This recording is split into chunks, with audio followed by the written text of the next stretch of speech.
രണ്ടാം പിണറായി വിജയൻ സർക്കാർ കയറിയ ദിവസം മുതൽ തന്നെ ഒന്നിനു പുറകെ ഒന്നായിട്ട് ഇഷ്യൂസ് മാത്രമാണ് വരുന്നത്.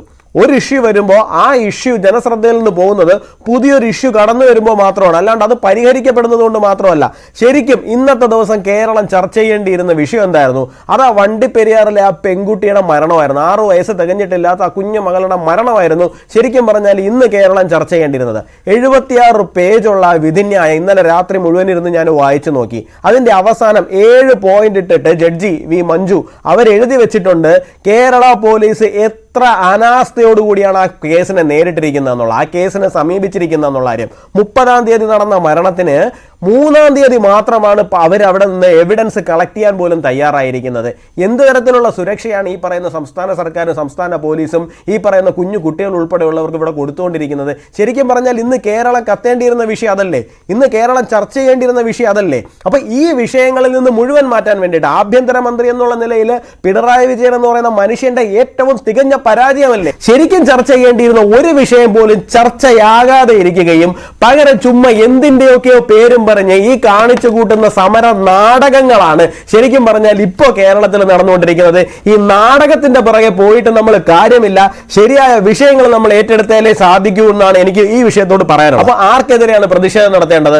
മുഖ്യമന്ത്രി ഒരു ബസ്സിൽ കയറി അവിടെ നിന്ന് ഇങ്ങോട്ട് വന്നുകൊണ്ടിരിക്കുന്നു എന്ന് പറഞ്ഞ് എല്ലാവരും കൂടി വീട്ടിൽ കയറിയിരിക്കണം. മുഖ്യമന്ത്രിയുടെ ബസ് പോയി കഴിഞ്ഞ് എല്ലാം കഴിഞ്ഞ് മുഖ്യമന്ത്രിയുടെ എല്ലാ പരിപാടിയും ചായ കൂടി എല്ലാം കഴിഞ്ഞതിന് ശേഷം മാത്രം പുറത്തിറങ്ങാന്ന് പറഞ്ഞ് എല്ലാവരും കൂടി വീട്ടിൽ കയറിയിരിക്കണമെന്നാണോ പറയുന്നത്? പ്രതിഷേധിക്കാൻ പാടില്ലേ? അപ്പൊ ആരെങ്കിലും പ്രതിഷേധിക്കാൻ ഇറങ്ങിക്കഴിഞ്ഞാൽ മുഖ്യമന്ത്രിയുടെ ഗൺമാൻ ഉൾപ്പെടെ ചാടി ഇറങ്ങി അവരെ തല്ലുന്ന സാഹചര്യം, ആൾക്കാരെ ചെടിച്ചട്ടി എടുത്തടിക്കുന്ന സാഹചര്യം, ഹെൽമെറ്റ് എടുത്തടിക്കുന്ന സാഹചര്യം, ഒരു ഉളുപ്പുമില്ലാതെ ഈ മനുഷ്യൻ എന്നിട്ട് വന്നിരുന്നിട്ട് എന്താണ് പറയുന്നത്? ഞാനൊന്നും കണ്ടിട്ടില്ല, ഞാനൊന്നും കേട്ടിട്ടില്ല, അനക്കൊന്നും അറിയില്ല.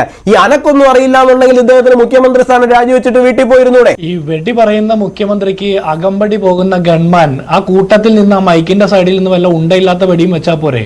ഈ ഗവൺമെന്റിന്റെ പരിപാടി എന്താ? മുഖ്യമന്ത്രിക്ക് സുരക്ഷ ഒരുക്കലാണോ അതോ യൂത്ത് കോൺഗ്രസുകാരുടെ ജീവൻ രക്ഷാ പ്രവർത്തനത്തിൽ പങ്കുചേരലാണോ? യൂത്ത് കോൺഗ്രസുകാരുടെ ജീവൻ രക്ഷാ പ്രവർത്തനം നടന്ന ഇവിടുത്തെ ഡിവൈഎഫ്ഐക്കാരാണെന്നാണല്ലോ മുഖ്യമന്ത്രി പറഞ്ഞത്. അക്കൂട്ടത്തിൽ ഗൺമാനെ പെടുത്തിയിട്ടില്ല.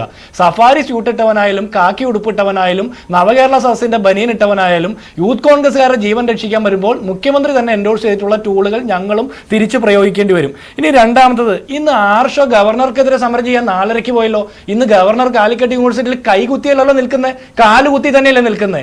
ആർഷോയെ കാണുന്നില്ലല്ലോ ആ പരിസരത്തൊന്നും. ഇവിടെ ആർഷോയെ അനുനയിപ്പിച്ചുകൊണ്ടാണ് പോലീസുകാർ പോയത്. സമരത്തിൽ പങ്കെടുത്ത SFIയുടെ ഒരു പെൺകുട്ടിയെ പോലീസുകാർ ആശ്വസിപ്പിക്കുന്നു. കരയല്ലേ മോളെ എന്ന് ഒരു പാലും കുപ്പിയും കൂടി വാങ്ങിയ വായിലേക്ക് വെച്ചു കൊടുത്തെങ്കിൽ ഈ പോലീസിന്റെ മഹനീയ മാതൃക എന്ന് പറഞ്ഞ് നമുക്ക് കൈയടിക്കാമായിരുന്നു. ഈ പോലീസിന്റെ മര്യാദയൊന്നും യൂത്ത് കോൺഗ്രസിന്റെ 2 കുട്ടികൾ നിന്ന് മുഖ്യമന്ത്രി പോകുമ്പോൾ കേരളത്തെ കൊള്ളയടിച്ചു കൊണ്ടുപോകുന്നതിന്റെ യാത്രയാണ് എന്ന് പറഞ്ഞ് ഒരു കരിങ്കൊടി വീശി കാണിക്കുമ്പോൾ അവരെ ഇത്രത്തോളം മൃഗീയമായിട്ട് ആക്രമിക്കുന്ന ആ സാഹചര്യത്തിൽ ഈ പോലീസിന്റെ നയപരിപാടി ഒന്നും കണ്ടില്ലല്ലോ. ആർഷോയുടെ മുണ്ടഴിഞ്ഞു പോയപ്പോൾ ആ മുണ്ടഴിഞ്ഞു പോയതിനെ സംരക്ഷിച്ച് കൂട്ടി കെട്ടിക്കൊടുക്കാൻ വരെ പോലീസ് തയ്യാറുണ്ട്. ആർഷോയുടെ നാണം മറയ്ക്കാനാണ് പോലീസ് നോക്കുന്നത്. ഈ മുഖ്യമന്ത്രി കേരളത്തെ മുഴുവൻ നാണം കെടുത്തിക്കൊണ്ട് യാത്ര നടത്തുന്നത്. ആ നാണം മറയ്ക്കാൻ പോലീസിന് ഉത്തരവാദിത്വം. മുഖ്യമന്ത്രി കിടന്നുറങ്ങുന്ന റൂമിൽ പോലും കാക്കി കുപ്പായം അലക്കി ഉണങ്ങാനിട്ടിരിക്കുക. കാക്കി കുപ്പായം കണ്ടാലേ മുഖ്യമന്ത്രിക്ക് ഉറങ്ങാൻ പറ്റുള്ളൂ. DGPക്ക് സംരക്ഷണമില്ല, ഗവർണർക്ക് സംരക്ഷണമില്ല, കേരളത്തിലെ പൊതുസമൂഹത്തിന് സംരക്ഷണമില്ല, വിദ്യാർത്ഥികൾക്ക് സംരക്ഷണമില്ല, പെൺകുട്ടികൾക്ക് സംരക്ഷണമില്ല, സ്ത്രീകൾക്ക് സംരക്ഷണമില്ല, സാധാരണക്കാരന് സംരക്ഷണമില്ല. മുഖ്യമന്ത്രിയുടെ വാഹനത്തിന് അകമ്പടി പോകാൻ വേണ്ടി മാത്രമാണ് നമ്മുടെ നികുതി പണത്തിൽ നിന്ന് ഈ പോലീസുകാരന്റെ കാക്കി കുപ്പായത്തിന് കഞ്ഞിമുക്കാൻ പണം കൊടുക്കുന്നത്. എന്തൊരു ദുര്യോഗമാണ് ഈ കേരളത്തിന്റെ.